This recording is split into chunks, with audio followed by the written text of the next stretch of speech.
What's up, smart students? Welcome to today's video. This is video number 4 in my paraphrasing series, where today I'm going to give you some of my best tips on how to effectively paraphrase. So per our previous videos, we know what plagiarism is. We know that paraphrasing is the #1 way to avoid plagiarism, and that most of our academic papers are made up of paraphrased material, which is why we need to learn how to master this topic.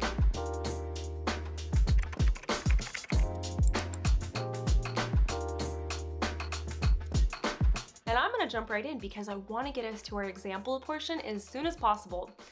So tip number 1, increase your knowledge. So I mentioned this in the previous video, but we're going to discuss it again here because it's relevant. All right, so when you're trying to paraphrase a source, if you're having a hard time saying it in your own words, in other words, paraphrasing it correctly, here's the thing. The reason you're struggling is because your knowledge isn't enough on that given topic for you to say it in your own words. So the #1 surefire way to paraphrase correctly is to increase your knowledge. And by the way, if you're reading a passage and it's not enough, it doesn't give you enough understanding to paraphrase correctly, my best recommendation is go read about that topic in another source, in a few other sources. Keep reading until your understanding is good enough for you to paraphrase. You should be able to write it out with relative ease. So this first one isn't necessarily a trick, it's just the #1 way to paraphrase correctly. I highly recommend to not be that student who reads, say, a paragraph on a topic and that's it, and then try and paraphrase just from that paragraph. Read around the paragraph. Read again in another source, but improve your understanding of what you're trying to paraphrase because that's going to make your life easier. For example, let's jump into my computer and I will walk you through this. And here we are. All right, so let's get started. What I want to do is start with step number 1, which is to set your intentions. And this isn't an official step. This is actually something that I teach to students. So by set your intentions, what I mean is identify your goals for your research. So generally, when you receive a writing assignment, you have a set of instructions, and within those instructions, you're trying to meet the different objectives. All right, so for each objectives, when you go to research, you need to ask yourself, okay, how am I going to fulfill this one? What is my goal right now? What type of information am I looking for? That way, 1, your research is more focused and it's going to be easier to paraphrase because you're going to find more accurate and helpful information. So here's an example of an assignment. We're not going to go all the way through it. We're just going to start with objective number 1. So basically, what we're being asked to do here is to write a paper essentially suggesting a CRM system for a business. That stands for Customer Relationship Management. You have a list of CRMs to choose from right here. We've chosen Salesforce, and so now we're ready to start our paper. So our first goal might be to introduce what a CRM system is, right? So with that in mind, we go ahead and we find this article. We really like it. It's written by Salesforce and the information is great. So we're ready to start our paraphrase. We know the first goal that we're trying to fulfill is explain what a CRM system is, all right? So here we go. See how there's these few paragraphs about the definition of what a CRM system is. I want to talk about improving your understanding because this is something that I see a lot of students do, and it hinders their process of paraphrasing correctly. So right now we're starting my paper and I'm going to talk about what a CRM system is. And so what I end up doing is I just read this little bit, maybe even the first paragraph, because it says right here what it is. It's a technology for managing all of your company's relationships, interactions with customers and potential customers. Great, that's what a CRM system is. I'm going to go try and paraphrase now. Here's the thing. When you paraphrase with very little information, it's really hard to do it.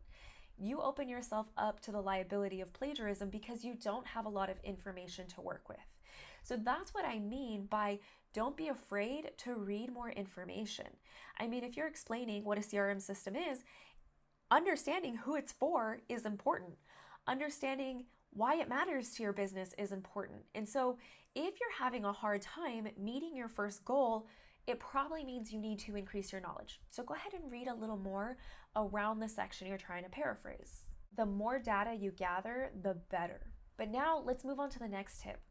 And that is to start at a different point than the original passage. So again, our goal is the same. We need to define CRM. Fabulous. Rather than starting with what the definition is, what if we went down here and we started with why it matters to your business? So now you're going to back up a little bit, or shall I say go further down the line, and you're going to start talking about what it can do for your business and work your way back to the definition of what it is. This is a really effective way to write out a paraphrased section. Now, if you're simply trying to paraphrase a sentence, you can do the same thing. Maybe you start at the ending where here it says providing support and additional services throughout the relationship, and then you work your way back down to how it's a solution that helps you focus on your organization's relationships. You can even start in the middle, but starting somewhere else in the information you're trying to paraphrase is a great way to force you to say it differently. But now, moving on to the next tip, which first I kind of want to talk about what not to do, and then I'm going to explain what to do instead.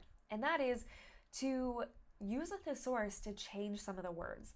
Now, I have to be so clear here that the goal isn't to just change a few words in a sentence and consider yourself done. You still need to reword the sentence in your own words. You can use the same ideas, but using a thesaurus to change the words is another effective way, because when you use different words, this is just another way that forces you to change the way you say something. So for example, let's find a sentence here that we really like. Let's say we like this right here. A CRM tool lets you store customer and prospect contact information. Great, so that's what we're going to work with. We're going to change a few words here. Keep in mind, we're not going to stop with that, but for this sake, I just want to focus on that portion. Okay, so here's the sentence. We're looking at it. Now we can change some of these words. For example, maybe we can find a different word other than customer. So this is where you'd use a thesaurus, type in customer, and here you go. You have client, consumer, patron, purchaser. There's a lot of different things you can use. So you can keep that in mind. Let's go back. Let's see, is there anything else we can change? What about the word information? I'm sure there's different words that we can use instead of information. There's a lot of different words. It would be my job to go through these and see which one sounds the most appropriate for this passage. Data would work, knowledge. There's a bunch of different ones we can use here.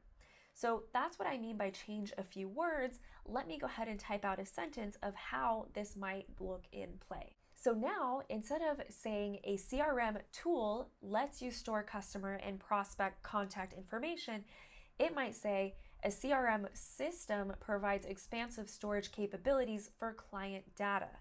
Do you see how the meaning is the same, but the wording is completely different? That would be an effective paraphrase of that little portion. But now let's talk about the next strategy, and that is to change the sentence structure. So you can break up long sentences into shorter ones or combine short ones to make long ones. You want to avoid creating run-on sentences, but it's an option. So let's look back at this section here. Ooh, sorry, I got an itch. Allergies suck. Okay. Ooh. Okay, so let's look back at this section here. If you'll note, it was only a portion of this long sentence that we started with. So let's go ahead and paraphrase this entire portion right here. Please note how it's pretty long. It's honestly the length of what could be maybe 2 sentences. So that's the original passage that we're going to use. Let's go ahead and paraphrase it. Bear with me here. I'm going to read this all the way through so that you're familiar with what the original passage sounds like. So when we read the paraphrase, you can hear the differences. Here we go. A CRM tool lets you store customer and prospect contact information, identify sales opportunities, record service issues, and manage marketing campaigns, all in one central location, and make information about every customer interaction available to anyone at your company who might need it. So now let me paste in my paraphrase. I'm going to read through this one all the way through, and then we're going to talk about it. All right, so instead of the original, the paraphrase passage might say, a CRM software is a multi-purposeful tool that enhances customer experience within a business. For instance, a CRM system provides expansive storage capabilities for client data that pertain to record discrepancies and customer interactions. All right, let's discuss. So first things first, this is now 2 sentences instead of 1. Also, note how I started with more of the end information than the beginning over here, because here for the starting sentence, we went ahead and included that in the second sentence. So that forced me to change the structure. Also, note how I replaced a lot of the words with different words so that way it didn't sound too similar. Now, with that in mind, I do want to point out that some of the words stay the same. For example, I kept the word tool because it worked there. Also, note how it says customer interaction and I kept customer interactions down here. I want to make the point that sometimes it's okay to keep a phrase the way it is because it's simply the best way to say it. You don't have to come up with new language for every single word as long as most of it is new. Something else I'd like to point out is please note how I didn't use all of the ideas from the original passage. And that's something I want you to keep in mind is that the more ideas you try and pull from another source and put in your own, the more liability you're opening yourself up to plagiarism. Because if I were to paraphrase this entire passage and use all of these ideas, it might start sounding kind of similar eventually. So keep that in mind. And if you're thinking, well, what if I need all of the ideas? I'd like to bring your attention back to step number 1, which is set your intentions. Remember, what is the goal you're trying to achieve with paraphrasing this passage in the first place? Our goal was to start by explaining what a CRM system is. So by reading through these sentences, the question is, have I fully met that goal? And if I have, great, that's all I needed. And so reading through that, absolutely I have. My goal is met, we're good there.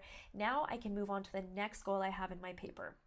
And also, if any of you are wondering, Chelsea, you said at the beginning not to just paraphrase a specific section to read the whole around it, you're not wrong. And so what I meant by that is, let's say that this is all I read. It's all the information I had on a CRM system. Coming up with this would be really hard to do. So the reason it's so much easier for me to come up with these 2 sentences, even though I'm just really pulling ideas from that passage, is because I did my due diligence and I read more about it other than just this one sentence. I hope that made sense. Because remember, effective paraphrasing is all about your understanding. The more you understand about what you're writing, the easier it's going to be to write. More data, the better. So another tip that goes along with improving or enhancing your understanding is try and explain the concept out loud. So if I were trying to write my paraphrase and it just wasn't coming out, something I might do is change the method I'm trying to say it. Go ahead and just start talking about it out loud. Explain it to someone even though no one is there. Just get used to speaking about it because that's going to, again, force you to say it differently. It's going to force you to use your own words, especially if you're not looking at the original passage. And if you can't say it out loud, maybe you're in a coffee shop or you just don't like it, you can always open up a blank Word document and free type, free write about it. Just something to pull yourself away from your paper and say it as if you're explaining it to somebody. But finally, the last thing you can do to ensure that you've paraphrased correctly is take the information you've paraphrased and run it through a plagiarism checker. I've said this in the last few videos, but remember, your professor is most likely running your paper through a plagiarism checker themselves. They're not trying to be hard on you. They're running it through a checker, and so if you've plagiarized too much, they'll simply count you out. So go ahead, do your due diligence, run your own paper through a plagiarism checker before they do, and make sure that you're good. As you can see here, we were 100% unique using all the strategies I gave you today. It's an effective way to paraphrase, especially when you combine the different strategies. By the way, I have plagiarism checkers linked in the description below.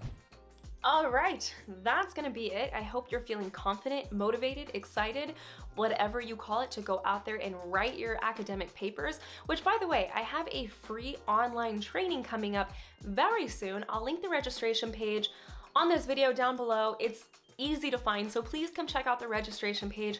Find a date and time that works for you because a lot of students have got a lot of enjoyment and good things to say about this masterclass, and I'd love to have you there.